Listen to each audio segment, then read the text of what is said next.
কারণে এই অবস্থা হয়েছে আমার। ওরে সব বোনাস ওই পানি ধরার জন্য এই অবস্থা হয়েছে মাছের। আরে এই পথটা আসলে গোড়া গোড়া দে পানি হয়ে গেছে, এরে রে রে রে পানি হয়ে গেছে, পানি হয়ে গেছে।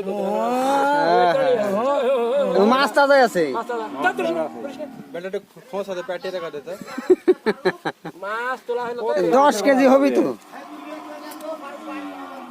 না ভাই এটা খাওয়া যাবে না ভাই খাওয়া যাবে। না না না না মাছ দেন কিরম হয়ে গেছে দেখেন কিন্তু পথটা ওমর গোড়া ভয় লাগতেছে কিরম ফুলে ফুলে ফুলে ফুলে আছে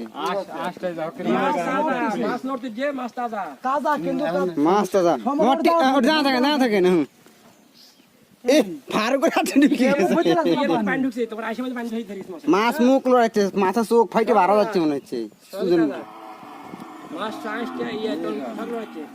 মাছের মধ্যে পানি ঢুকে গেল না। ও তাজা।